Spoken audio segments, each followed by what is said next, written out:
you know, it feels right doing dumb stuff like that on. And it just turns in beautifully. But as I was saying, what me and Neil have ended up both doing with that Epic Evo kind of feels right for that. You know, because that is a lighter bike with that internal storage for doing distances on. Whoa! I can't believe how well this kind of flies and lands stuff. Hey up, I'm Guy Kesterman, the Tester Man. And today, kind of informal head-to-head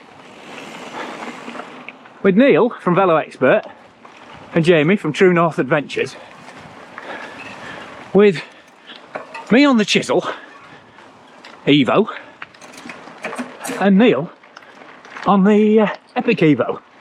So if you're coming into this without any prior knowledge, big difference between the two bikes. Epic is carbon, Chisel is aluminium. Apart from that, kinematic, geometry, basic layout, all very, very similar. Apart from the fact Chisel gets 110mm of travel, Epic Evo gets 120mm. Basically because Specialized didn't want to twang those flex stays too far in metal, but you can move them a bit more in carbon. And for the purposes of today's punishment, Neil has also had very good at climbing turn to see it perfectly. Neil's also switched to mezcals on the Epic Evo without telling me, whereas I'm still on T9 and T7 Specialized. So I'm on the sticky stuff, which is, well, that means I can ride up stuff, Neil, see? Oh dear, keep knocking your back wheel as well, mate. So, yeah, as Neil puts it, he wanted to go for a long ride without dying. I can see his point. These are slow and sticky, but by God, they give a ton of control. That's Jamie from True North. Hello. And that carbon frame means you save a kilo over the Chisel. It's down to 2.2 for the frame on the Epic Evo, because it's the heavier layup and the alloy linkage, whereas it's about 3.2. I mean, by the way, to be said, this is Specialized claimed weights. I've not actually weighed either bike. And also, as well as that bit more internal travel, and that rear travel, you've got the internal slot storage on the Epic, which you haven't got on the Chisel, because it's skinny alloy tubes, and the last thing you want to do is cut a big hole in them, because that either ends up weak, heavy, or if you're really unlucky, both. But having that 130mm fork up front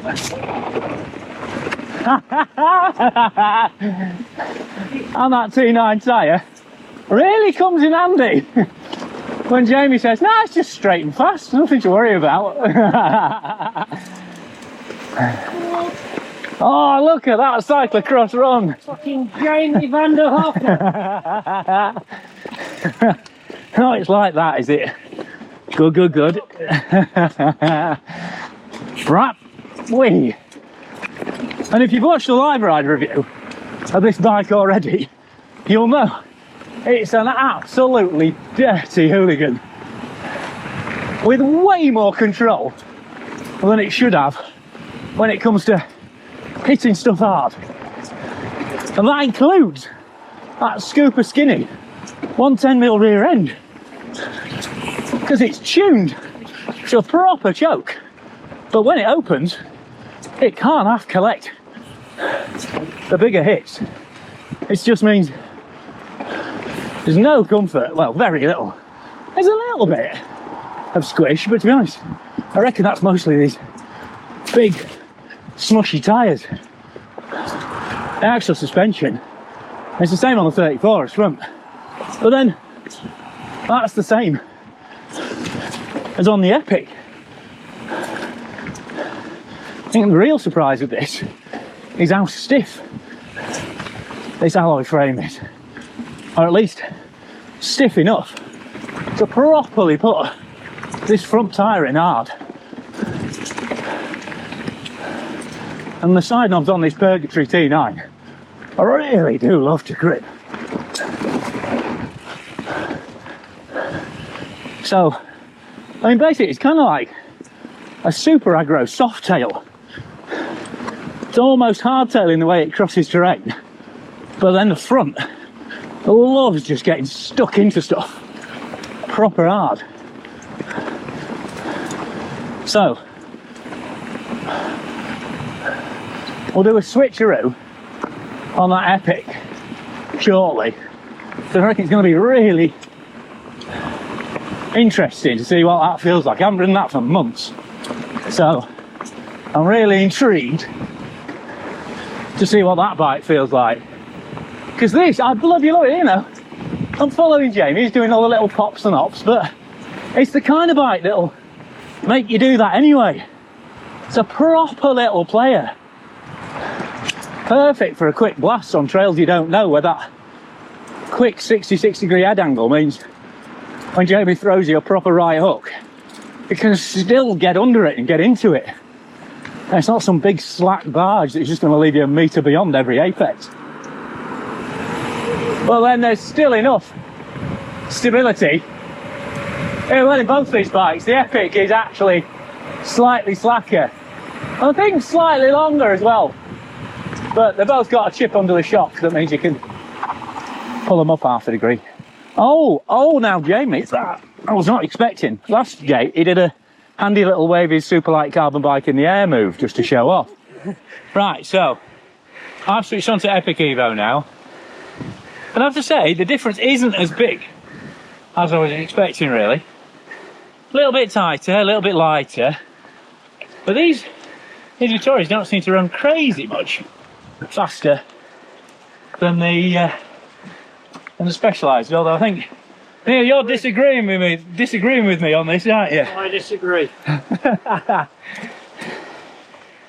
Maybe Neil's just got worse cafe legs than I have. You're feeling that kilo in the frame and the sticky tires, are you, love? I am. It's all physics, though. It's from being a fat knacker. Cheers for camera work, Jamie. No worries. Right, so let's see how it goes on the descent. Because I remember when I got this bike initially, I felt the RX tune on that rear shock on this was a bit much. So I went for a smoother, more neutral tune shock. Well, right, okay, there is some grip in these mezcals, but definitely a different feel on the ground. That's for sure. You know, unless if you're drifting the rear brake a little bit there and leaning, it's going to break free. But yeah, no, it is noticeably tighter. I mean, it's got carbon wheels on as well. I mean, there's what, 5.5 grams difference between these two bikes. Plus faster tyres on this. It should feel snappier and more alive on this stuff. And it genuinely does. You know, if you went for the 4.5 grand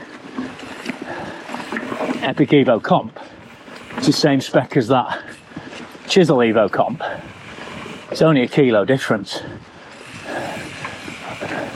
But I still think you'd notice the tightness. And obviously still got things like storage there as well. But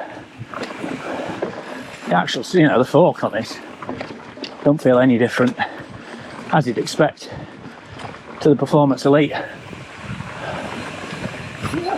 Hey up, Jamie! Yeah. Yeti letting go there. Because that's the other thing that these bikes have on their side, you know. Much more progressive sort of trail style geo on this Epic Evo than on that SB100 that Jamie's riding. If it gets any tighter, it'll be a semi-look video. Have you seen that new one? Oh my god, it's hilarious.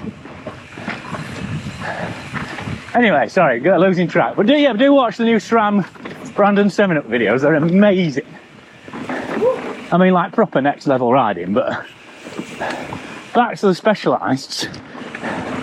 Can't remember what I was going to say. I mean, I'll do a kind of call-out verdict at the end with my thoughts. Won't really be a verdict. Oh, these trails are sick. But yeah, still you're getting a very, you know, you can feel that compression damper on that fork. It's still definitely rigged for control, not comfort, this bike. Whoop, greasy. That's where these Victorias start to suffer. Mind you, as always, it's part psychosomatic.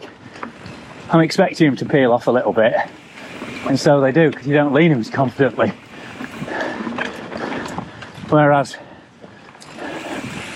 that T9, T7 combo on the Chisel, you know it's going to be like chewing gum in air, so you lean it in accordingly. Hey, whoever played these trails out, cheers. Oh, way up. I might go this way, Jamie.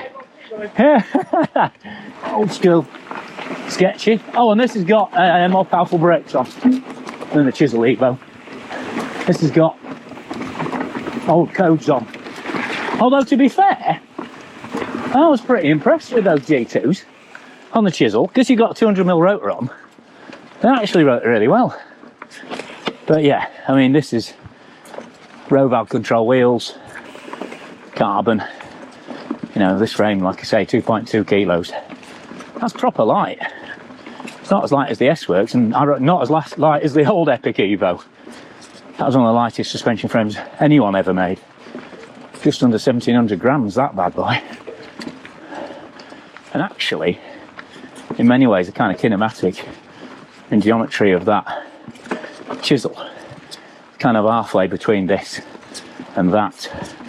That's just quite boring, isn't it? I'm riding slowly up a hill, talking to you about the history of Specialized geometry and kinematics. I'm sure Jamie will find something exciting to take my mind off it in a minute. Sleep then. Hang on, we've lost Neil. He's finding the Chisel a bit of... he's chipping away on the Chisel, that's what he's doing. Boom tish. But I think what's really funny is the bikes are essentially so similar. The biggest difference I can feel is that I remember cutting the bars down on this bike, plus, you know, different tyres and different grip levels. You know, it's that that's the difference on this. It's not the chassis. So that sounds like £1,000 is quite a lot. No, 1,500 quid, sorry. It's quite a lot of money to spend to only get that difference. Or lack of difference, I guess. Sorry, I am concentrating on this downhill a bit. It's a new one. Jamie's showing us. Whoa, yes, that's it. And then we're going to swap around.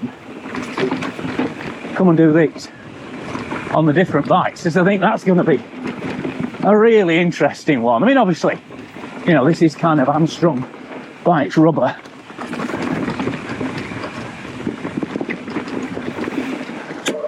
Whoa, come on, guys.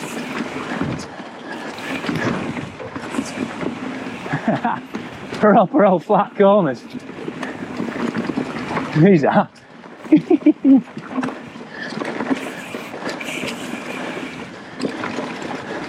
These aren't really a flat corner tyre.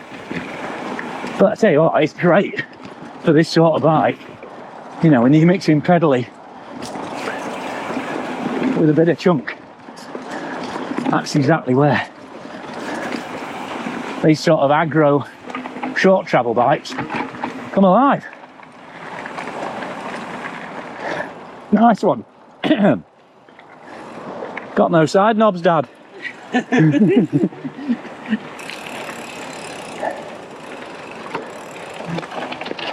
I feel travel that. That is good, isn't it? Yeah. What are you thinking then, love, so far? It's been short ride. Definitely harder going uphill, but I tell you what, this is a lot more fun coming down there than that would be. Yeah. Definitely. Yeah. Really solid. This. It is a surprise. I think Yeah. that's my biggest takeaway as a surprise, is how solid that is. Yeah, Because that is a skinny little frame. definitely more trail than race, but really good fun. Like a proper, I hate the word down country, but I Dad reckon country. This definitely sits. I prefer dad country. I'm more dad country these days. Someone commented that on one of my YouTube vids, and I was like, yeah, dad country, that makes perfect sense. But blokes have only got like an hour and a half to get out. Yeah, this is perfect. Yeah. But still have to get it up there. Yeah, it climbs. Despite my face, it does climb pretty well. And I think, to be fair, a lot of that's just the tyres, isn't it? Yeah. But I think those tyres suit that more than they suit this, in a way. It definitely feels to me like, in my head, a classic trail bike. I can pedal it, I can ride everywhere, feels fast, but it's still well handy on a downhill. Yeah. It's a good all-rounder, which I know sounds really boring, but Yeah. ticks all the boxes. For me. Which is surprising, since it's only got 110 mil of travel. Yeah, it don't feel like. But also, look, you know, for the price category, it's really bloody light. Yeah. I think that's the major takeaway. While still feeling can get after it on the descents, like you say. Yeah. I'm mega rusty, yeah. I still really enjoyed it. Bit. Like an e-bike now, though. But then I think this bike, I think it always feels that if you're going to spend the money on a lighter carbon frame, I think the temptation is always going to be to put some faster tyres on it, and then you almost spoil the Evo-ness of it. Because the tyres are definitely the limit down there. Yeah. But then they really kind of complement the lighter chassis. You see what I mean? Definitely, totally agree. I can feel like I could push this and hang on to it a bit more than I could with that. But then that feels really dead when you put big tyres on it. Yeah. Well, it just feels like a waste of the frame with the big tyres on, in a way. Totally. Right, probably also let Neil breathe, to be honest. Yeah, maybe we should carry on and chat on the flat bit. Nah, never. I mean, I'm normally known for my natural climbing talents, but Yeah. You need to develop a YouTuber's third lung, mate, where you just keep talking and it doesn't actually affect your climbing. oh, dear. Have a good one. Right, back on the chisel. Hey, sticky tyres, pushy, grippy, and it just, oh, look at that little top of its front wheel. I mean, I'm not following Jamie bit by bit because he knows what he's doing, it's his track, but this just feels right. Hey, I got it. You know, it feels right doing dumb stuff like that on. And it just turns in beautifully. But as I was saying, what me and Neil have ended up both doing with that Epic Evo kind of feels right for that. You know, because that is a lighter bike with that internal storage for doing distances on. Whoa! I can't believe how well this kind of flies and lands stuff. Mind you, the way Jamie's finding all that speed, oh, he's gone. But I feel much more comfortable trying to chase him down on this than I was on that Epic Evo. I bought that one, having said that, but you know, this is just proper little play bike. Really is the spirit of Evo on this one. Oh, hello. Maybe not. That's a commitment job, is that?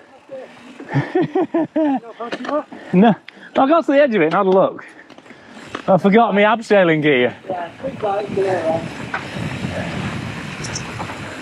But even with that relatively tall bottom bracket and not much standover height, which is why it looks a bit geeky in the static shots, that's some people have commented on. It's still a bike that really encourages you to get your knee in and get those big T9 knobs cranked in. You know, it's got control and confidence in reserve, which is just ridiculous for how much travel it's actually got.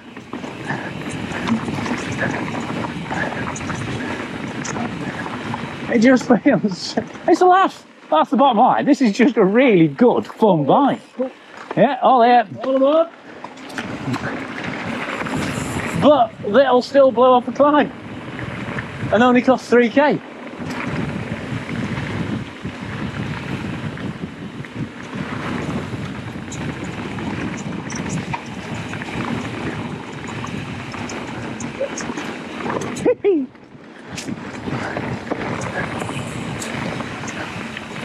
Whee! Yeah. Yes, proper hanger offer.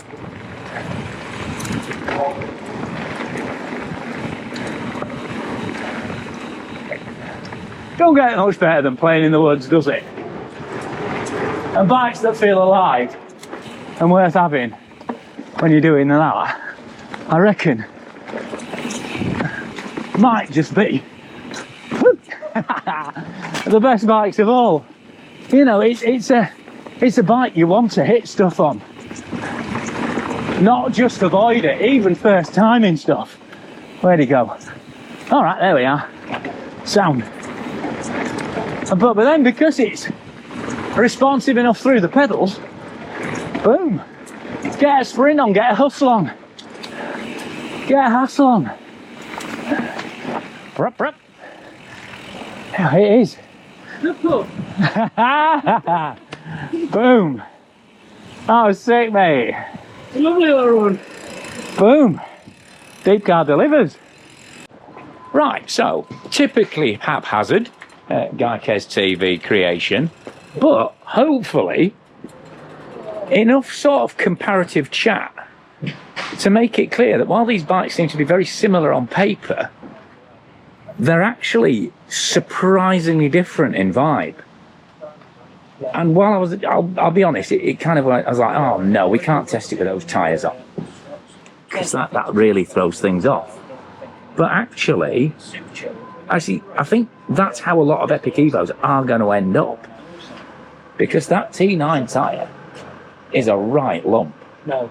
And that's really going to drag. Well, I know it does, because when I had this bike, I just ran lighter tyres on it, same as Neal's ended up doing.